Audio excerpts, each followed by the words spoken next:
Tout ce qu'il y a à retenir du chapitre 5, petit 1, les modes de résolution des conflits. Donc là, on est dans le contentieux sur cette partie-là. Après, il y a le 5.2 qui parle des modes alternatifs, mais là, on est dans le contentieux. Donc, c'est-à-dire quand on va devant le tribunal, quand on va en justice.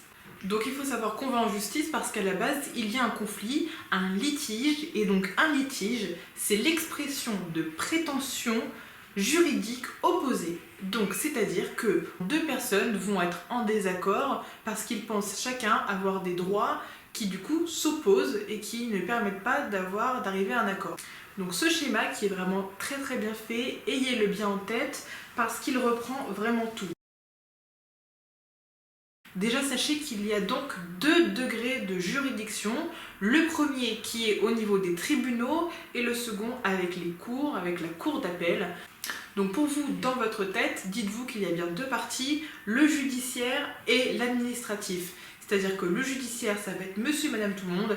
L'administratif, ça va être dès qu'il va y avoir un litige avec l'État ou quelqu'un qui représente l'État. D'accord ? L'administratif, mettez-le de côté, on n'en a pas vraiment besoin. On est plutôt dans des cas souvent de judiciaire. Et dans le judiciaire, on a le civil et le pénal.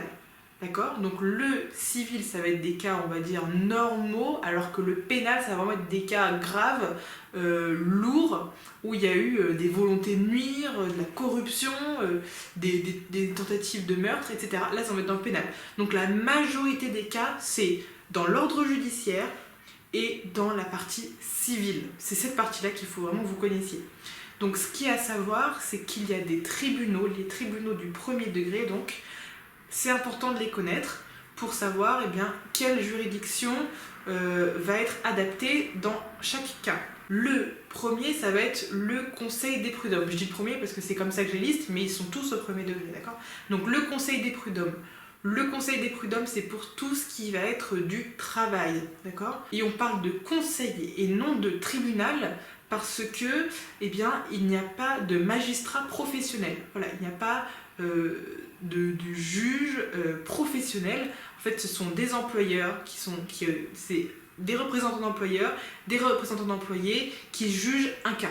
Donc, premier, conseil des prud'hommes. Ensuite, le tribunal de commerce, très important, dans lequel des agents immobiliers vont être appelés finalement, parce que quand on est agent immobilier, on est commerçant, donc tribunal de commerce. Et ensuite, tribunal de proximité. Tribunal de proximité, c'est pour tous les litiges en dessous de 4 000 €. Donc, c'est-à-dire que si c'est un litige où il y a une somme en jeu qui est en dessous de 4 000 €, on ne va pas aller dans un tribunal très important, on va aller simplement au tribunal de proximité pour gérer les petits conflits. Enfin, le tribunal judiciaire, le plus important, je dirais, puisque c'est là où il y a tout le reste, tout ce qui ne va ni dans la proximité, ni dans le prud'homme, ni dans le commerce, dites-vous que c'est du tribunal judiciaire, tout simplement. Ensuite, sachez évidemment qu'il y a au second degré la cour d'appel et enfin la cour de cassation qui est égale au Conseil d'État pour la partie administrative. Judiciaire, administratif, Conseil d'État tout en haut, cour de cassation tout en haut. Ce sont des cours suprêmes. Et pour tout ce qui est la partie administrative, c'est très simple. Le premier tribunal, du coup, c'est le tribunal administratif, la cour administrative d'appel et le Conseil d'État. Tout simplement. Et il y a un principe aussi à connaître, c'est que les juridictions choisies, les tribunaux choisis sont ceux du domicile du défendeur. Donc le défendeur, c'est celui qui se défend, d'accord ? Face à lui, il y a le demandeur. Donc le demandeur, c'est celui qui va demander à aller en justice. Le défendeur, c'est celui du coup qui va devoir aller en justice alors qu'à la base, il ne voulait pas y aller. En gros, c'est ça. Donc on va au tribunal du défendeur, celui qui ne voulait pas y aller à la base, parce que déjà qu'il ne voulait pas y aller, on va simplifier les choses pour lui. Après, il y a certaines exceptions où on va s'adapter en fonction du cas. Exemple, en immobilier, si le problème porte sur un bien qui est dans telle ville, on ira dans les tribunaux de la ville en question pour des raisons de simplicité de la procédure. Petit zoom maintenant sur comment fonctionne ce passage dans les différents degrés de juridiction. Donc, il faut savoir qu'au premier degré de juridiction, on est donc dans les tribunaux. Donc, les tribunaux, nous avons comme partie le demandeur et le défendeur. Donc, il faut savoir que les décisions des tribunaux s'appellent des jugements. Voilà. Pour les cours d'appel, on parle d'arrêt, mais pour les tribunaux, on parle de jugement, et ces jugements ont un caractère exécutoire, c'est-à-dire qu'ils vont devoir être exécutés de manière obligatoire, qu'ils ont une puissance, on va dire un caractère impératif sur celui qui reçoit la décision exécutoire. Une fois qu'on est passé par le tribunal, on peut aller en cour d'appel si la décision qui a été prise ne nous convient pas. On a 1 mois pour aller en cour d'appel. Et donc, une fois qu'on est en cour d'appel, les deux parties s'appellent l'appelant pour le demandeur et l'intimé pour le défendeur. Donc, il faut savoir ici, petite nuance, attention, que le défendeur peut devenir appelant et que le demandeur peut aussi devenir appelant. On va faire un cas très simple qui va vous marquer. Si jamais je suis en conflit avec ma bouteille d'évian, c'est moi qui ne suis pas d'accord avec la bouteille d'évian, c'est moi qui vais en justice. Je vais au devant tribunal, donc c'est moi le demandeur. Je demande à aller en justice. La bouteille d'évian est défendeur. Nous ne sommes pas d'accord parce que j'aime pas le fait que le bouchon soit bleu. Donc je vais en justice. La décision du juge dit que, ok, le bouchon est bleu, ça va pas, il faut le changer. Donc le juge me donne raison. Je suis très contente. Mais la bouteille n'est pas contente. Donc la bouteille va vouloir revoir la décision du juge et lui dire je suis pas d'accord, je veux que mon bouchon reste bleu. Donc la bouteille qui à la base était défendeur va aller en cour d'appel au-dessus, la juridiction du dessus, et va demander du coup à revoir la décision. Donc la bouteille qui était défendeur devient appelant et moi je deviens intimé. Puisque moi je voulais pas aller en cour d'appel, c'est la bouteille qui veut revoir la décision parce qu'il veut pas le bouchon bleu. Voilà.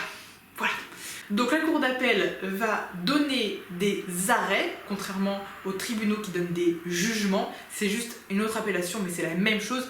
En fait, tout simplement, ils vont donner une décision. Et donc l'arrêt d'une cour d'appel peut être confirmatif, confirmer ce qu'a dit le tribunal, ou infirmatif, aller contre ce qu'a dit le tribunal. Si on revient à notre cas très intéressant, eh bien, si l'arrêt est confirmatif dans notre cas, c'est-à-dire que l'arrêt va être d'accord avec la décision du tribunal. Ok, il faut changer le bouchon, il ne faut pas que ça reste bleu, c'est vraiment pas beau en bleu. Voilà, donc il sera d'accord avec moi, il sera d'accord avec le tribunal, il confirme ce qu'avait dit le tribunal en premier lieu.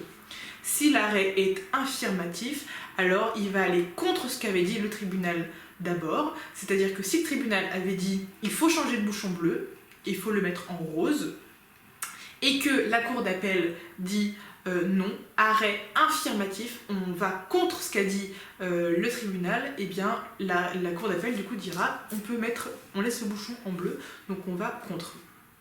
J'espère que c'était clair parce que voilà. Et ensuite, la cour de cassation. Donc la cour de cassation, c'est la dernière juridiction que l'on va voir quand on n'est toujours pas d'accord avec ce qu'a dit la cour d'appel. D'accord ?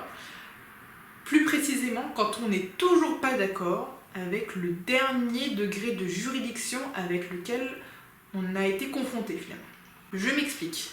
Dans le cas de litiges qui sont inférieurs à 4 000 €, on ne peut pas aller en cour d'appel. On ne va pas, on va dire, saturer la cour d'appel avec des litiges qui sont inférieurs à 4 000 €. Pour ces litiges-là, seuls les tribunaux du premier degré peuvent juger de leur cas. Dans ce cas-là, les tribunaux sont donc le dernier degré de juridiction, le premier et le dernier, auxquels ces personnes-là peuvent aller pour essayer de trouver une solution. Donc comme la Cour de cassation traite des litiges qui ont été vus par les derniers degrés de juridiction, eh bien ça peut être aussi bien des personnes qui sont parties du tribunal et qui sont allées directement en Cour de cassation. On n'est pas obligé d'être passé par la Cour d'appel pour aller en Cour de cassation. Voilà, c'est ça qu'il faut retenir. On peut très bien faire tribunal, Cour de cassation, si le litige est inférieur à 4 000 €. À savoir que la Cour de cassation va regarder la décision de la Cour d'appel et va soit confirmer, soit aller contre ce qu'avait dit la Cour d'appel. Donc, soit la Cour de cassation va rejeter le pourvoi, c'est-à-dire qu'elle va confirmer ce qu'a dit la Cour d'appel, soit elle va casser et annuler, c'est-à-dire qu'elle va aller contre ce qu'a dit la Cour d'appel. C'est très simple. La cour d'appel, la décision. Je suis d'accord, on rejette. La cour d'appel, la décision, je suis pas d'accord.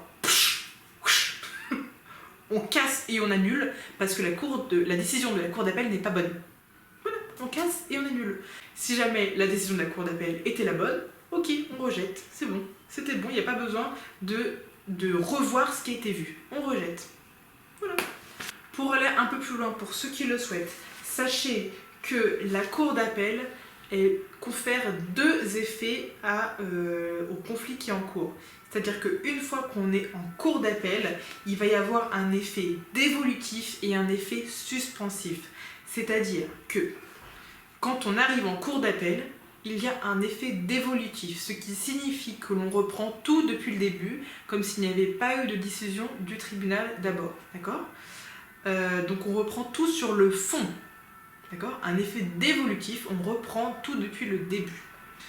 Ensuite, un effet suspensif, c'est-à-dire que toutes les décisions exécutoires, comme je vous ai dit, qu'il y a eu en tribunal, sont suspendues.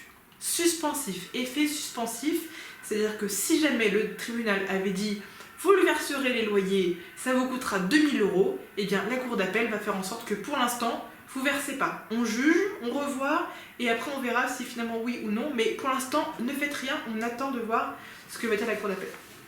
Donc voilà, deux effets, dévolutif, on reprend depuis le début, suspensif, on suspend les décisions du tribunal. Enfin, zoom sur deux cas particuliers, eh bien la procédure en référé, c'est-à-dire qu'il y a possibilité pour certains cas vraiment urgents d'aller en référé, c'est-à-dire que ça permet d'avoir une justice plus rapide pour des cas vraiment urgents. Deuxième cas à connaître, le cas de l'injonction de payer. C'est une procédure simplifiée qui va permettre à un créancier d'obtenir l'argent très rapidement, très simplement, sans avoir besoin qu'il y ait débat entre les deux parties. Cette procédure permet au créancier d'obtenir un titre exécutoire qui va lui permettre du coup de pouvoir réclamer la somme à son débiteur de manière du coup impérative. Dernière chose, sachez que la Cour de cassation est le dernier échelon qui vous permet de pouvoir avoir une décision de justice.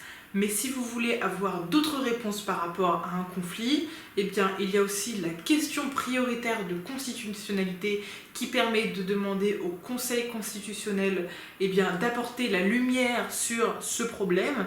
Et il y a aussi la Cour de justice européenne où là on peut aussi aller pour essayer de résoudre encore une fois le problème. Mais ça, ce sont vraiment des options supplémentaires. Regardez bien, tribunal, cour d'appel, cour de cassation. Voilà.